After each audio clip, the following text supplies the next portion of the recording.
Hello, I am internationally unrecognized Steve Sidi, and welcome to a very casual episode of 604 Presents Versus. And I'm here with the one, the only, Toddy. Hello. And I'm here with Steve Sidi. Hello. Hello. You look so pretty. You do too. Thank you. I'm wearing my garbage pants. They're my best pants. Do you know why I call them my garbage pants? Dare I ask? Is it the smell that I'm smelling? Is that?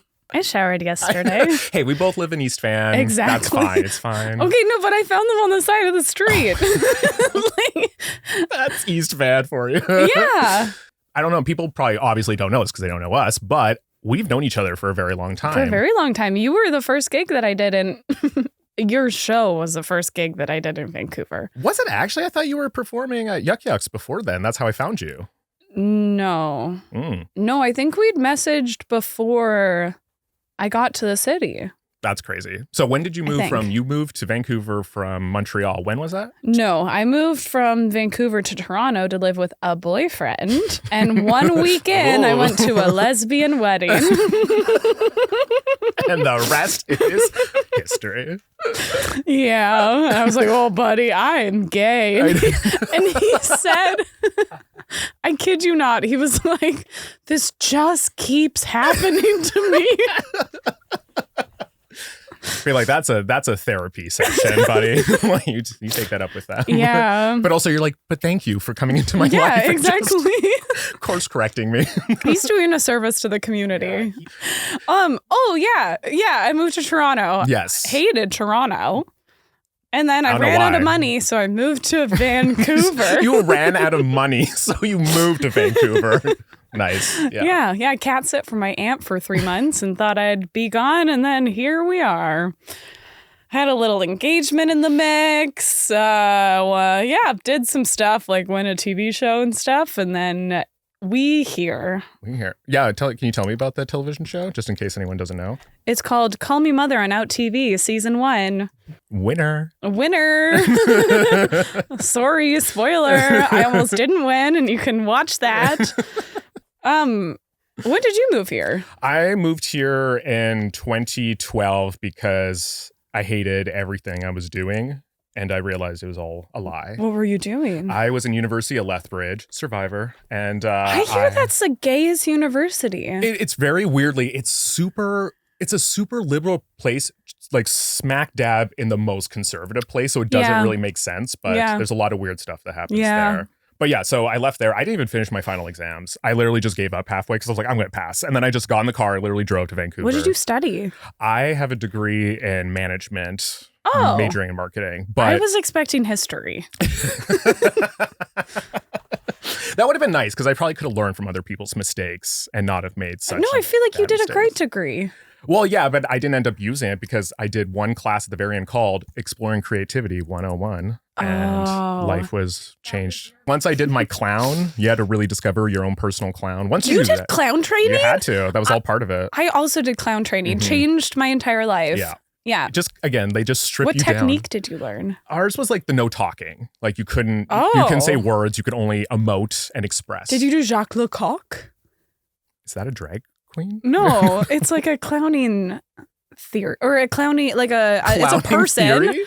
But no, there's whole like school, like there's different types of clowns. Yeah, that's a real thing. Clown school exists. No, but there's different ways that you can study it. So Jacques Lecoq technique is just one of them. Is that like method acting? No, it's Jacques Lecoq. You just keep saying it like I don't know. I literally don't have to tell you anything. Great interview. You go home and you Google and you're like, Toddy gaslit me. It is a drag queen. I knew it. Okay, we got to get back to you though. So you're an artist and you recently just did something a little bit different for yourself. You released an album. Yeah. Okay, and what's the name of the album? Always. Yeah. And how did that come about? The album? Yeah. The real story?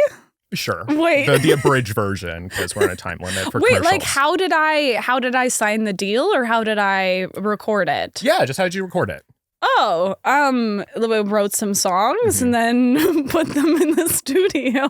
And I worked with Louise Burns and Kevin Mayer, and they really held my hand like a sweet baby angel throughout the entire process, because I came in as a naked infant into the music industry. I mean, not really. Like, I studied opera. I feel like my entire time I was just working through imposter syndrome of me being like, should I be here? But yeah, I spent my whole life as a musician. And then it ruined me. Yeah, because you started in opera. I did. Is that where you actually started in opera, or did you do types of singing before you kind of went down the more professional route? I was in children's choir, and 2 years in, I got cast in Carmen, the opera. And I told my parents that night that I was going to be a professional opera singer. And what was their reaction? Can you reenact it for it? Can I be you and telling you? What? No, they were literally just like, okay. And I was like, okay, cool. Supportive. And then I was never allowed to change my mind. They were like, but you told us when you were 10. And you're really good at it. Yeah, I just happened to be very good at singing opera. I just like they locked you in at 10. They're like, you said at 10. You're committed. But then it became like my entire personality. Like at 13, I would just listen to Il Divo on repeat, and I don't even know if I liked it. But that's me. Do you feel like you were living a lie? No. It just wasn't your forte. I think I just needed to do something because I needed to perform. So how did it feel when you transitioned from like doing opera into like doing just kind of like a studio album? A studio album? Well, it's very different. How so? I'd say a studio album's more similar to stand-up. Interesting. How so? Well, you write your own things. You didn't write your own opera?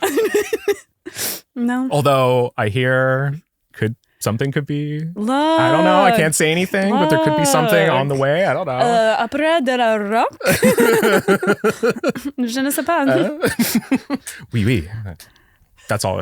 I left French in grade 4, just FYI. So, yeah. I literally pulled them aside. And I was like, I don't think this is working. Yeah. They were like, yeah. Agreed. That's fair. Yeah. What was your question? Just like actually, now that we're like into the album kind of thing. Yeah. So did you just feel like you said you dealt with imposter syndrome a bit? So what kind of made you overcome it? Was it just pen to paper? You just had to keep going, keep moving? Or was it? Well, yeah, I feel like failure and discomfort is what, like, I think being an artist is 99% of failure and discomfort. Mm-hmm. Like if we rely on the success of things, you're never gonna go anywhere, you know? Like what made me keep being an artist isn't my best shows, it's my worst shows. And that's the make or break for a lot of artists. I know, because some people can't handle it. No. Or it takes time to kind of learn to be able to callous to it and kind of be able to pull from it. But I'm glad you found that out, to just be like, okay, you got to learn from it. Like, I didn't love that, but now I know what to do. Yeah, so. I got a steep repertoire of failures. I have a quarry myself of just mistakes, nonstop mistakes. Yeah, but it was weird though, because I went in as like my drag persona Toddy, but I was writing as Emily. Interesting. And so figuring out where those two lived together was interesting. Mm-hmm. Yeah. And I feel like this album was more Emily. Mm-hmm. Whereas going forward, I think I'm going to pull more into Toddy. Mm-hmm. Yeah. Which I know they're both me. I feel like I talk about Toddy as this completely separate thing. Toddy's an enterprise. Yeah, Toddy's a business. Toddy loves this outfit. Toddy feels great doing this. Bye, Toddy. Bye, Toddy. Are you a toddler? I don't like that. What? That's my fan's name. I don't know how I feel about that. No one has currently claimed themselves as a toddler, but I'm really hoping it catches on. It's going to be really good. Give it 5 years. Just give it a tight 5. Tight 5. How do you feel stand-up helped you with music? Just the playfulness of it, you know? Like, I think that musicians, as they should, get really married to their music and their art, but with stand-up, it's not done until it's done. And it's not like you go on stage being like, 1 sec. We cut that out? No, keep it. Yeah, keep that. It. You go on stage being like, I'm gonna do this 10 and I'm gonna see what works. And you hope that it's going to work, but then you go back and you're like, okay, what things worked and didn't work? And like maybe after all of this, the opening line was actually the punchline and you didn't know until you put it in front of an audience. And so just to like not be married to anything until it's time to make decisions. Mm-hmm. Yeah. Oh, that's probably one of the toughest parts I learned about just like if I had to write comedy or anything. And because you think all your ideas sometimes are great ideas. Mm-hmm. And eventually someone had to like pull us aside and be like, you need to kill your baby sometimes. Totally. Like you just have to, they're not all winners. You got to let it go. And I was like, 100%. It's a tough lesson. But once you learn to do it, like you said, just not take things so seriously. Don't be so beholden to it. Then you're just free. Yeah. You can do whatever you want. Yeah. Well, also this like, I mean, kind of the... my personal Jacques Lecoq theory, the Toddy theory, is all about point of view. And so going into a stand-up piece where like you might not be able to understand my personal story, but I can put it within a point of view that you're going to understand. And so I think approaching songwriting in the same way, where like Borrowed Time, for example, the point of view of it was like, just this idea that you just want one more second about how it was before. Like you probably understand that. A lot of people understand that, like whether it's in work or relationships or anything. And then I put my own story into it. Mm-hmm. Always finding the relatability. Exactly. Yeah. Exactly. Mm-hmm. Yeah. But that's what makes a good chorus. Yeah. And so stand up and songwriting, same thing. Same.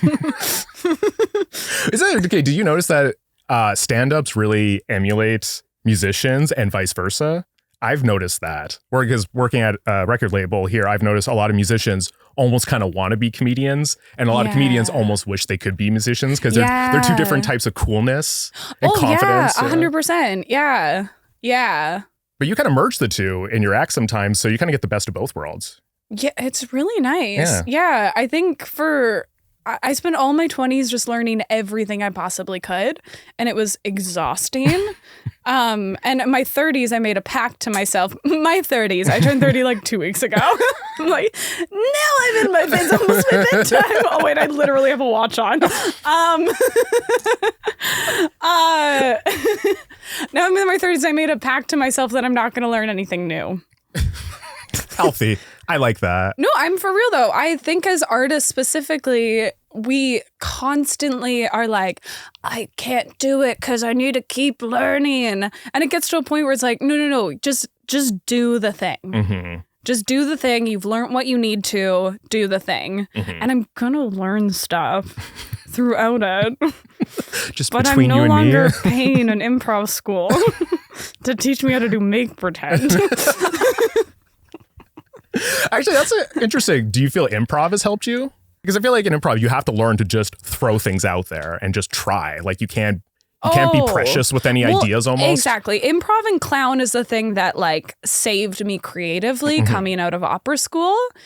Like improv, stand-up, clown, sketch, all of those things. Because opera was like, you either get it right or I hate you. And Mozart's gonna know. I can see your teachers be like, Mozart is rolling in his grave right now. Beethoven is pounding it out on the coffin. Yeah, they're like, this isn't how Mozart wanted it to sound. You're like, how do you know? They're like, no, we don't. Yeah. Did you also have to learn, because when I was in university, I was roommates with a lot of opera singers. So did you have to learn to sing in multiple languages too? Oh, yeah. I've sung in many, many, many languages, including Elvish. What? I've never seen Lord of the Rings, but I have done the entire Lord of the Rings symphony. And I think that counts.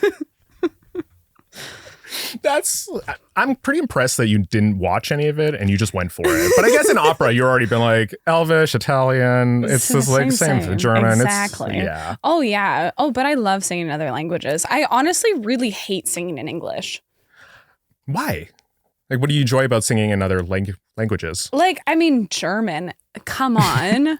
I guess you get to like emote in a different way. Hast du etwas Zeit für mich? Singe ich ein Lied für dich von 99 Luftballons auf ihrem Weg zum Horizont. Hielt mein Führerfuß aus dem All, darum schickte ein General die Fliegerstaffel hinter er.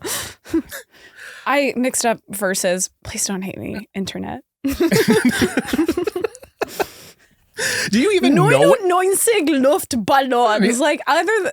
Do you know what you're saying? Compared to 99 red balloons? No. Like, Luft balloon, sure. No, but I just made like a pact to myself that I'd learn 99 Luftballons in entirety. There's a little hyperfixation. I used to do that too, where I was like, I'm going to learn the entire rap from Rapture by Blondie instead of studying for this exam that I really need to do right now. We were just talking about this, like we procrastinate in productive ways almost. People are impressed at karaoke. I can't do karaoke. You can't? I think you need to learn a song in German. It scares the crap out of me. Like it literally makes like the way people who've never done stand-up are like, I could never. That's how I feel about karaoke. Like it makes me actually like very anxious and nervous. That's fair. But I don't know why. Because like it's like, who cares if you can sing or not? But I feel judged. You've never done it? No, not really. Oh, baby boy. You're going to be liberated. I don't know. Wow. Maybe that's for your 40s. Yeah. Yeah. Which is very far. Very soon. Okay. Well, that's all the time we have here. How old are you? It's a very 34. I'll be 35 soon. 34? Yeah. You're the oldest person I've ever met. I'm sorry. I really if I wasn't so brittle and weak right now. Face for longer. If I didn't take my Bonita pill. My favorite game to play with people, because always for 1 second they're like, what? You're like, I'm obviously joking. Well, my Botox just wore off, so I feel vulnerable now. Do you for realsies? I just did it for the first time. How do you like it? It was, at first I was like, it was crazy because it put it in the first time and my forehead didn't know what to do. It was like fighting it because I have a very expressive forehead. Oh. So I could feel my muscles trying to be like, what the, and they just couldn't do it. And then eventually your forehead just doesn't move and it's awesome. Wow. I have to say, like, I'll do it again. Really? Yeah, maybe like once or twice a year. Oh, that's fair. But once you do it, once you hit 34. Oh, God, don't even. I'd rather die. At least we're not Gen Z because they're looking rougher than us. So they look so old. They have too much on their plate. They know too much. We didn't know. We didn't know everything. We didn't know anything. Yeah, when we were blissfully ignorant. It was awesome. Yeah. Do you know there's like, have you seen these things on YouTube? This is so unrelated, but have you seen these things on YouTube where it's like, it's just shows a picture of like someone's backyard and it's like a summer day in 2004 or something. And it's just the sound of just like, you know, just kids. And it just reminds you of like of nostalgia of how simple times were. Oh. And I was like, yeah, I want to go back there. Now it's tough. So did you have a simple childhood? Are you calling me simple? You weren't singing at the opera. I guess you could say that because I grew up in Southern Alberta. So yeah. That's fair. Yeah. It's just rodeo. Rodeo's left, right, and center for me. So. Oh, yeah. Oh, there's a lot of rodeos. Are you a country kid? No. Okay. Finish my song. Cowboy, take me away. This girl is high as can into the wild blue. Is that really? Okay, do you know Marianne and Wanda were the best of friends all through their high school day? No, you don't know Goodbye Earl? 40 miles to Canada in my truck, drove across Montana. Really? If I heard those songs, that was my alert system to hide. Like if I heard anything remotely country like that, that's like, get in the house. Get in the house right now. I didn't think that you could grow up in Alberta and avoid it. I did a hell of a good job. Wow. But also I was like trying to blend in. Like I think I used to say that in stand-up. Like I was like a unicorn trying to blend in with horses and cows and stuff. It had to be really, really cool. Chill about it. How'd that work for you? Great. They didn't know. They didn't catch on. Yeah. For a minute. You were just enjoying your mind. Yeah. They just said he's just very creative. He's creative.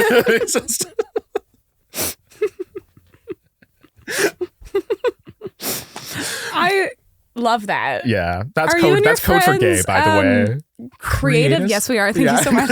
Yes, the creative types. We're a very creative household, and we're very open to creative people. Can we get back to your album just quickly? Oh yeah, because we'll probably have to wrap it up soon. That sounds great. So okay, your album. I went to your album release party. This was fantastic. It was fun. It was so good. I noticed it's very like eclectic. Like you're covering kind of almost different genres within the album, which I appreciate. I love an album that does that. That's not so the same, you know? It's like it all blends well together, but they're each very individual tracks. Thank you, bless. Yeah. Yeah. What was like one of your favorite tracks to write? Probably 2 on the Go. That's That still is a just good one. an absolute favorite. Because you have that little dance move that you do, and I love it. At 2 on the go, I had 2 taking me down. It's a reference. The letter V. The letter V. is Very good. And nothing else. How did you come up with that dance move? I don't know. I just thought about it. I just think that's interesting to come up with your own little dance move. Yeah. And it's perfect to the song. Hasn't caught on. None of my toddlers are paying attention. I really want to advise against calling them toddlers. I just don't know how that's going to go. That's honestly my toddrex. That's better. Yeah. Do you have anything you want to promote before we take off? Probably. Can I already promote my Christmas song? Why not? Great. It's called I Want Your Mom. And it's going to be really good. And it's a surprise what it's about. I think you really like it. And where can they find your album, Always? On Spotify as Toddy. It's called Always. And I'm not quite famous enough for you to just look up Toddy. So look up Toddy, Toddy, Always. Let's get that algorithm going, huh? Let's get that out. And I'm Steve Sidi, and we are done our episode of Versus. Bye.